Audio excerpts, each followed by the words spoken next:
Muito bem, a paz do Senhor, Deus em Cristo nos abençoe.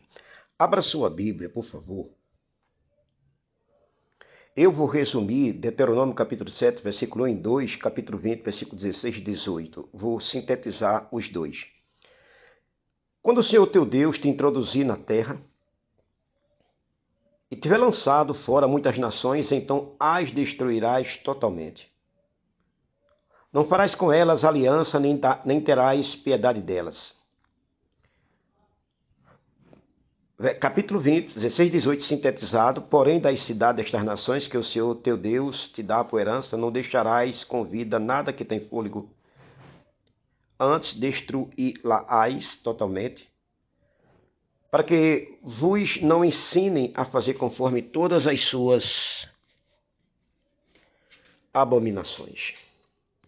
Em cima disso, eu quero responder algo que um ateu, obviamente, Nutella, um ateu analfabeto de pai e mãe, porque geralmente quem fala isso, que eu vou dizer aqui agora, é porque realmente é um analfabeto de Bíblia, das Escrituras e até mesmo da palavra. Essa é uma das críticas mais frequentes dos ateus ao cristianismo. Se Deus ordenou destruir povos, ele cometeu genocídio. Veja só. Agora, antes de qualquer coisa, permita-me te dizer o que realmente significa genocídio. A palavra genocídio é relativamente recente, ouça isso, e não existia na época da Bíblia. Ela foi criada no século XX, para quem não sabe, em 1944, pelo jurista judeu-polonês Raphael Lemkin. Ele buscava um nome para descrever o extermínio sistemático de povos, especialmente após o Holocausto. Porque essa palavra genocídio vem de duas palavras, uma grega e uma no latim. Genus, do grego, que é raça, povo, tribo ou linhagem, e sídio, do latim caedere, matar, cortar. Então, genocídio significa literalmente matar um povo, uma etnia ou um grupo nacional como grupo. Então, definindo o genocídio como atos cometidos com a intenção, hoje, com a intenção de destruir, no todo ou em parte, um grupo nacional, étnico, racial, religioso, na sua totalidade. Isso inclui atos como matar membros do grupo, causar danos físicos ou mentais graves, impor condições de vida destinadas à destruição do grupo, impedir nascimentos, transferir à força crianças do grupo. Isso aqui é realmente um genocídio. Mas alguns ateus, porque eu considero os ateus aqui do Brasil ateus fajutos, sem argumentos, são ateus da zombaria. O ateu legítimo, o ateu acadêmico, o ateu filosófico, o ateu científico, ele não zomba, ele tem argumentos. Vocês estão me entendendo ou não? Então me ouça.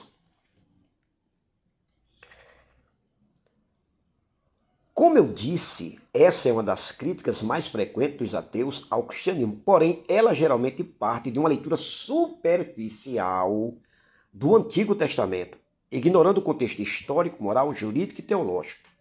Então, a melhor forma de responder não é apenas citar versículo, mas conduzir, como eu quero fazer a pessoa, a uma linha de raciocínio lógica. Então, deixa eu te dar aqui um passo a passo para você guardar, se você puder passar isso mais para frente, porque tem cristãos que têm dúvida quando o ateu fala isso. Deus é um Deus genocida. Então, deixa eu te dar alguns pontos para você guardar. Você escreve essa mensagem, você passa para outros grupos, para que muitos saibam dessa resposta aqui. Primeiro passo é perguntar o que a pessoa entende por genocídio. Porque a maioria nunca pesquisou a definição. Genocídio é a destruição de um povo por causa de sua raça, etnia, nacionalidade ou origem. Você acredita que Deus mandou matar os cananeus porque eram cananeus ou porque eram perversos?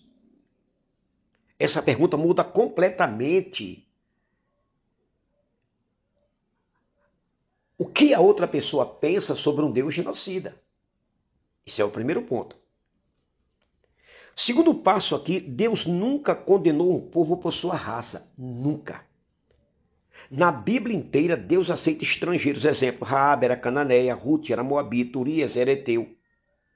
A multidão que saiu do Egito incluía estrangeiros. Pode ver Êxodo 12:38. Ou seja, o problema nunca foi a etnia, foi a maldade. Logo, não existe racismo divino.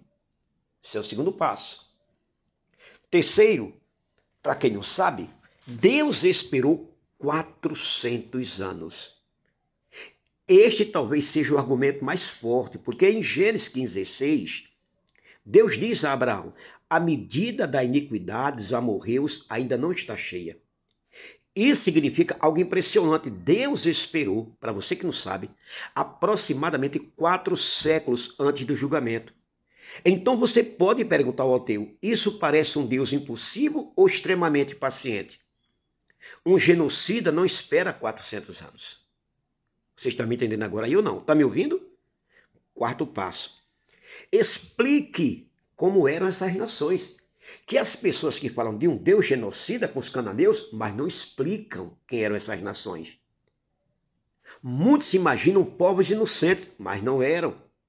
A arqueologia confirma práticas como, e a Bíblia, sacrifício de crianças, prostituição cultural, estupro ritual, incesto, bestialidade, violência extrema. Levítico 18 descreve exatamente essas práticas. Deuteronômio 12:31 afirma: até seus filhos queimavam em honra aos seus deuses. Aí você pode perguntar para o ateu analfabeto de Bíblia: se um governo moderno encontrasse uma nação que queimasse milhares de crianças vivas, ele deveria agir ou não? Ou deveria ficar só vendo o massacre? O que é que você me diz? Você pergunta isso para o ateu. Quinto ponto, Deus julgou também Israel.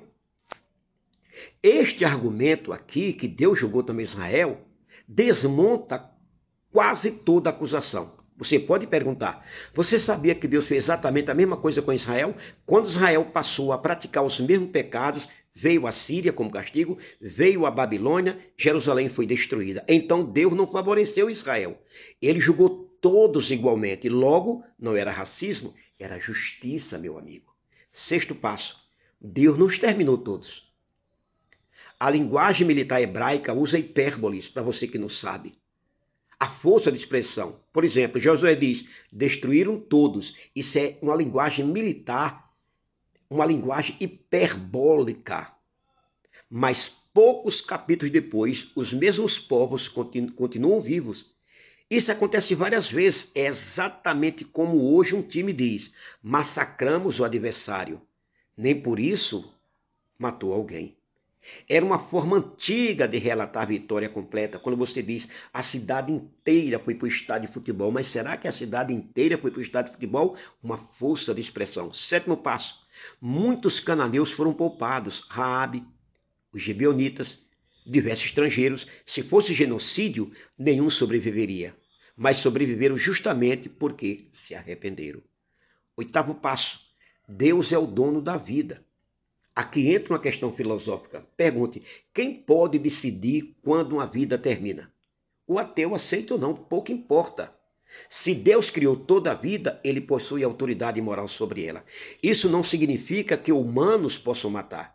A diferença entre Deus e nós é enorme. O juiz pode decretar prisão, o cidadão comum não. A autoridade importa.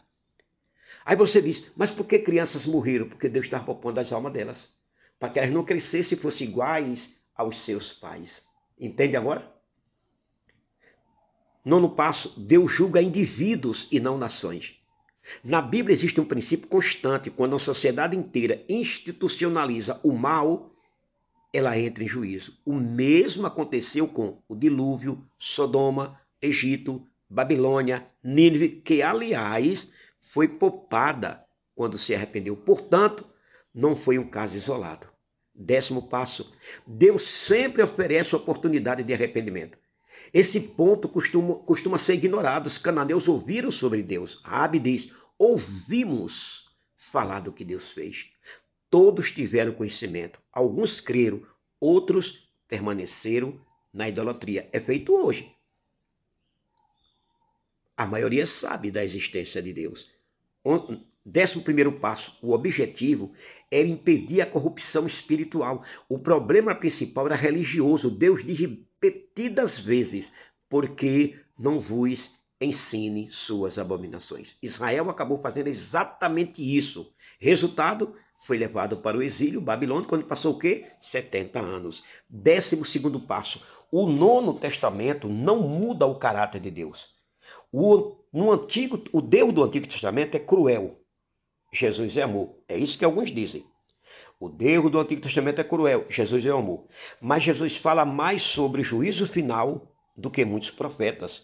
Ele fala sobre inferno, condenação, separação eterna, destruição de Jerusalém. A diferença é que no Antigo Testamento alguns juízos ocorreram na história. No Novo Testamento o foco está no juízo definitivo.